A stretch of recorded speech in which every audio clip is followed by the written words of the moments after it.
Selamat bertemu kembali di channel pelayanan ini. Senang sekali kita bisa bertemu kembali di channel pelayanan ini. Hari ini kita akan membahas tentang jangan menghakimi. Wah, ini seringkali muncul ya, kata-kata emas ini seringkali kita dengar. Sedikit-sedikit, jangan menghakimi lu, jangan menghakimi, supaya kamu tidak dihakimi, dan sebagainya, dan sebagainya.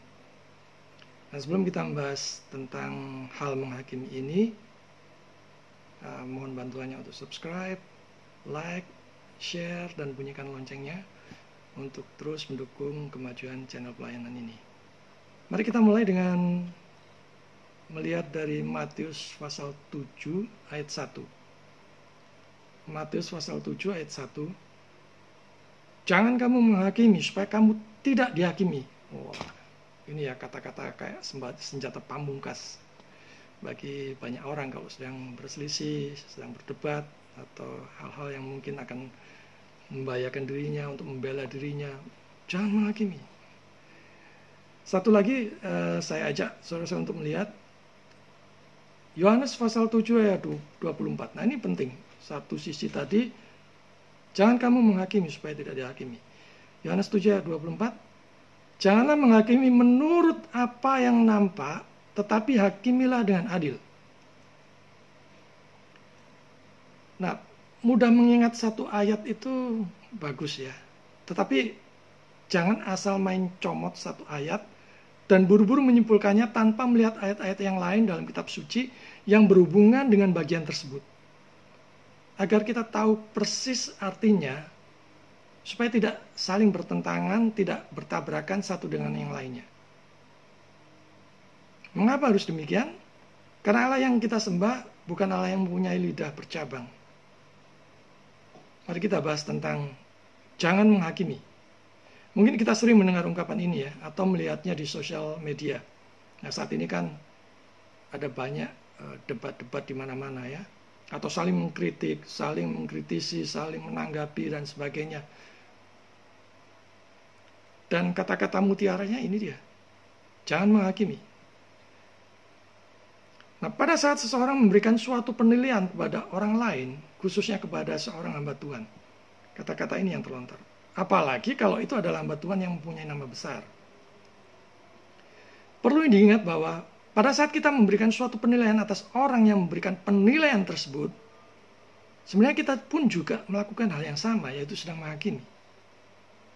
Tetapi problemnya yang patut kita renungkan, benarkah kita memang tidak boleh menghakimi sama sekali? Tadi Yohanes 7 ayat 24 dengan tegas mengatakan, tetapi hakimilah dengan adil. Berarti sebenarnya boleh. Yang tidak boleh, yang bagaimana? Jadi yang tidak boleh itu adalah kalau kita menghakimi, yang pertama dengan tidak adil. Dengan semena-mena. Tidak berdasarkan fakta. Atau ada suatu motif lain yang melatar belakanginya. Misalnya, menghakimi karena kebencian, menghakimi karena ingin menjatuhkan, menghakimi supaya seseorang tersebut dipermalukan, menghakimi supaya dirinya sendiri mendapatkan suatu keuntungan, popularitas, ataupun mendapatkan keuntungan berupa pengikut yang banyak.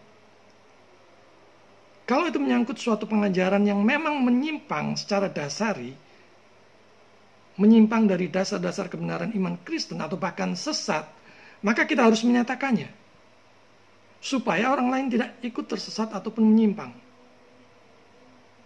Nah, dalam kasus penyesat dan guru-guru palsu, bahkan dengan suatu perdebatan sekalipun, sebenarnya itu kadang-kadang juga buang-buang waktu. Kecuali perdebatan itu dilakukan di muka umum agar semua orang tahu. Karena itu ada momen-momen tertentu di mana hal-hal yang membahayakan bagi iman Kristen harus dinyatakan. Menghakimi juga harus dilakukan dengan kasih, supaya orang tersebut segera bertobat dan berbalik ke arah yang selaras dengan firman Tuhan. Mari kita jangan cepat menghakimi tanpa tahu detail, misalnya latar belakang, fakta-faktanya, saksi-saksinya, pendapat orang lain bagaimana secara keseluruhan kasus tersebut. Adalah lebih baik kita menahan diri terlebih dahulu sebelum kita mengetahuinya dengan lengkap secara utuh. Baru kemudian kita mengambil suatu kesimpulan dan tindakan. Matius pasal 7 ayat 2 dikatakan di situ, Karena dengan penghakiman yang kamu pakai untuk menghakimi, kamu akan dihakimi. Dan ukuran yang kamu pakai untuk mengukur akan diukurkan kepadamu. Penghakiman itulah hak Allah. Karena itu kita harus minta hikmat Roh Kudus terlebih dahulu sebelum mengambil sikap dan tindakan yang mungkin bisa melukai atau bahkan mencelakai orang lain yang kita hakimi itu. Jangan lupa untuk mendoakan orang tersebut agar memperbaiki diri atau bertobat, bahkan agar dia dipakai Tuhan. Mari kita menjadi orang Kristen yang bijak, bukan asal menghakimi, tapi kita diberi hikmat sedemikian rupa sehingga bisa menyatakan kebenaran dan keadilan yang sesuai dengan firman Tuhan. Tuhan memberkati.